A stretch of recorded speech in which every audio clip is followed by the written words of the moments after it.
Alors, mes chers amis, pour ce nouveau cours de Torah, ça y est, on y est.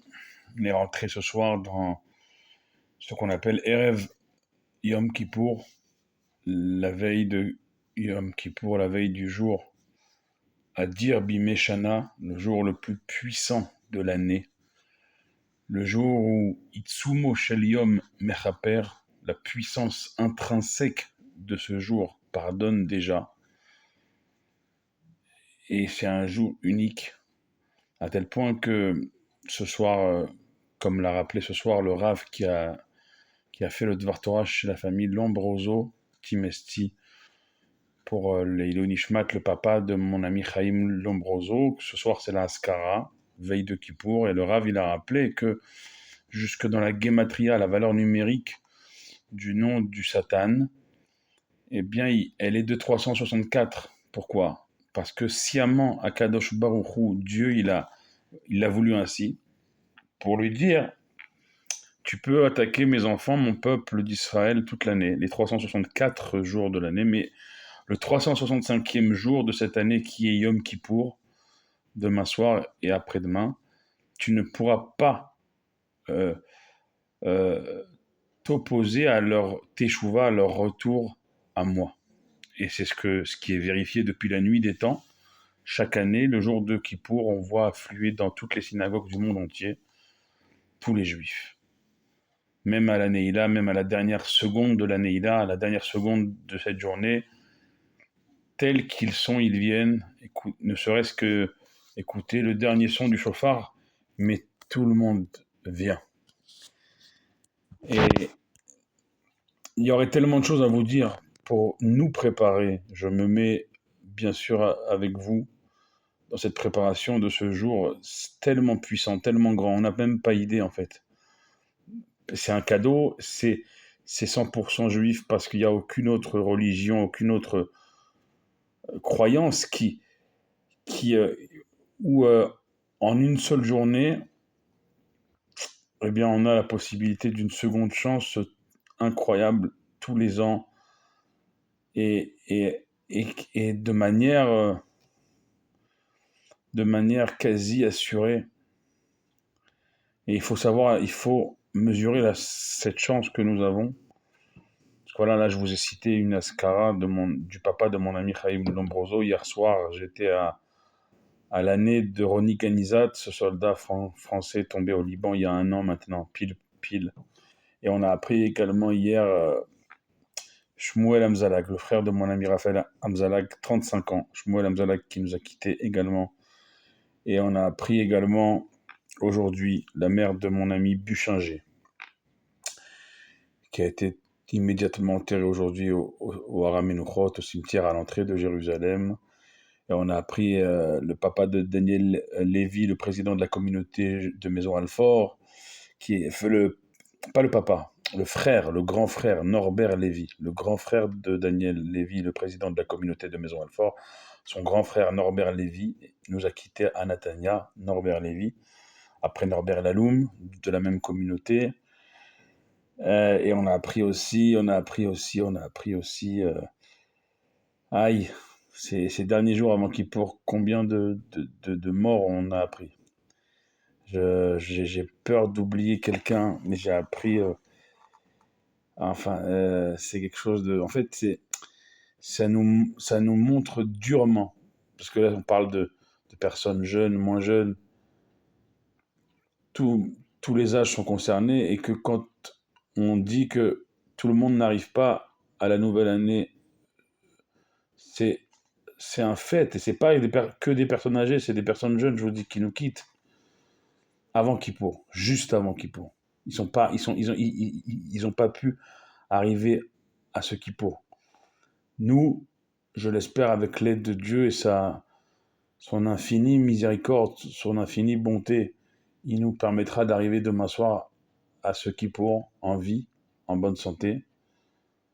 Dans ces 25 heures de jeûne, demain soir jusqu'à jeudi soir, en terre d'Israël, des jeûnes dans une autre signification que le jeûne que nous allons faire, nos jeunes, nos enfants, nos frères, vont garder la terre d'Israël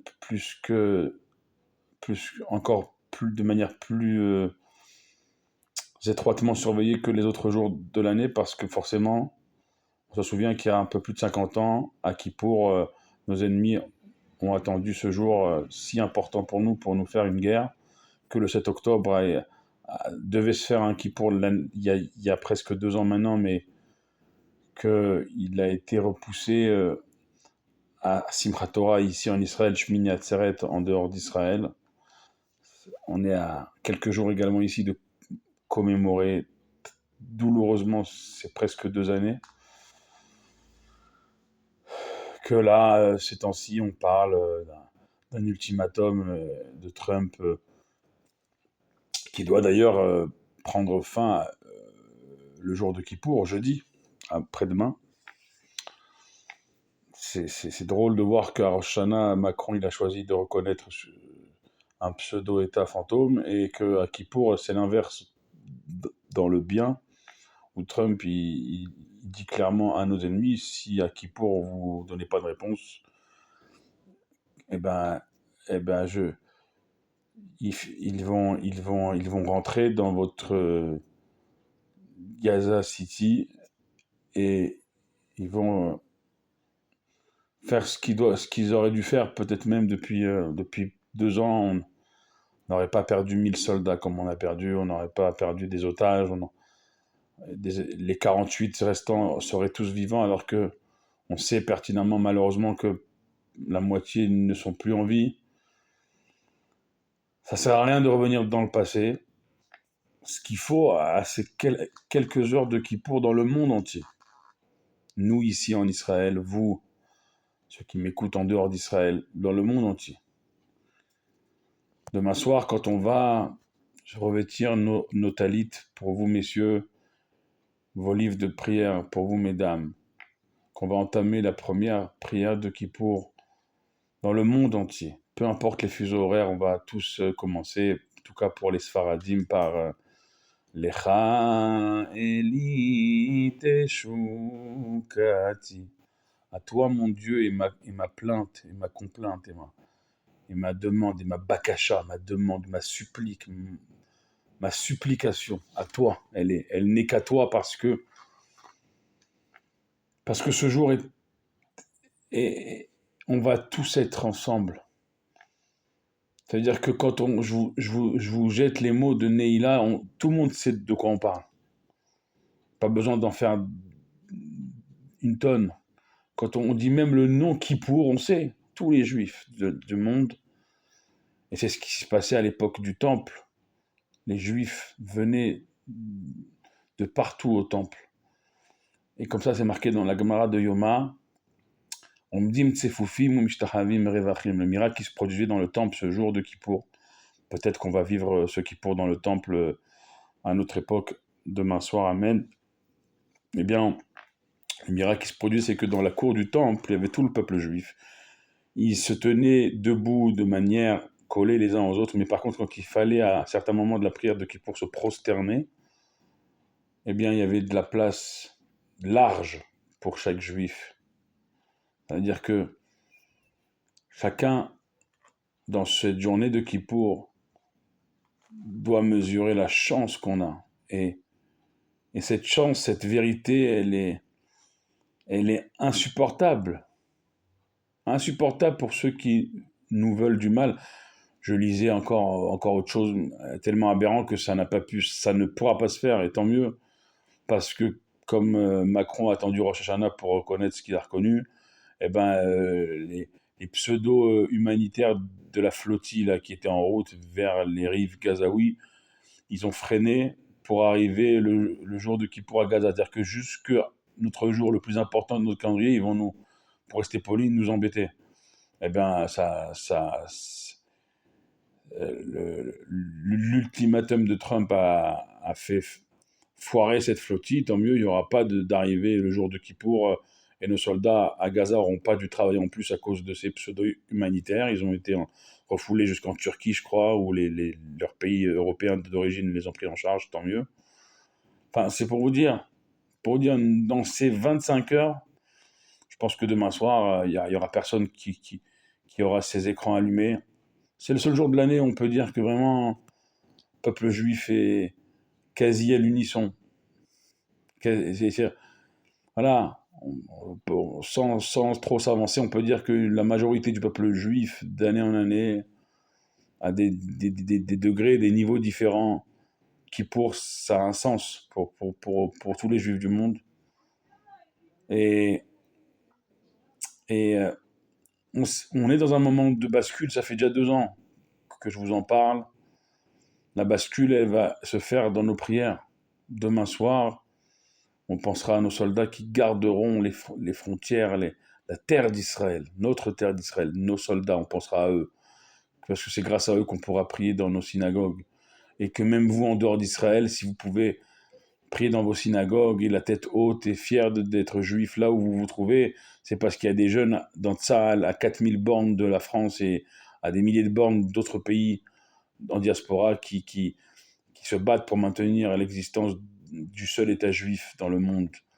À avoir cette pensée, bien sûr, pour nos soldats, pour nos otages qui passeront leur deuxième kippour dans les tunnels, pour les morts aussi, tous ceux qui sont tombés, nos frères d'armes comme nos civils, les enfants Bibas, la maman Bibas, nos otages, tous ceux qui sont tombés, ceux qui ont été massacrés il y a presque 2 ans, à Nova, à Reim, dans les kibbutzim, les bébés, les femmes, les hommes, tous ceux qui depuis 2 ans, et dans les attentats également ces derniers jours, ces derniers temps, les attentats qui malheureusement reprennent aussi, tous ceux qui nous... on va avoir cette pensée, c'est ça qui pour, c'est être ensemble et penser les uns aux autres dans la prière unitaire, une prière ensemble. Il y a une prière où un quart de seconde, laissez cours à votre cœur, à vos émotions, à vos larmes peut-être. Ah, encore une fois, on peut pas. C'est le venir avec la plus simple, je dirais, sans avoir des calculs en tête. Venir parce que plus que jamais, ce qui pour aura un sens différent de celui de l'année dernière, de l'année d'avant et des années d'avant. Parce que c'est pas fini, parce que rien n'est fini, parce que plus que jamais dans le monde entier, le juif se sent en kippour toute l'année. Ben nous, à partir de demain soir jusqu'à après-demain soir, on va pour une journée dans l'année enlever le Yetzer Hara, enlever le Satan qui a valeur numérique 364. Et nous, on va le matérialiser ce jour où il a pas d'emprise sur nous. On va le matérialiser en posant les téléphones demain soir avant l'entrée de Kippour, en posant les écrans, en se déconnectant. Pendant 25 heures, on sera protégé par Akadosh Baruch Hu et par nos soldats en Israël, par ceux qui garderont les portes des synagogues en diaspora, et on priera ensemble. Et jusqu'à déchirer les cieux au moment de la Neila où on criera de tout notre être. Baseruna geula besha'ata neila. Annonce-nous, s'il te plaît, on t'en supplie, annonce-nous dans cet ultime moment de Neila, en cet ultime moment de Kippour, annonce-nous la Géoula, la délivrance, notre délivrance. Besha'at Neila, ces derniers instants de Kippour, où on se dirigera vers la joie de Sukkot, mais on en parlera de ça, et Sukkot arrive pourtant très vite, puisque Kippour se termine demain soir, jeudi soir, Shabbat le lendemain, on sort de Shabbat, lundi c'est déjà Sukkot. Mais d'abord Kippour. D'abord, donnons un sens à cette journée tellement grande dans chacune de nos prières, en pensant à chacun. C'est le message que je voulais vous délivrer ce soir, en vous demandant Mechila, pardon du plus profond de mon cœur pour tous ceux que j'ai offensés. À chacune d'entre vous, je vous demande Mechila personnellement. Pardonnez-moi comme je vous pardonne à chacun et à chacune d'entre vous. Pardonnons-nous avant Kippour et rentrons dans le Kippour pardonner les uns envers les autres. Baruch Adonai Leolam. Amen ve Amen.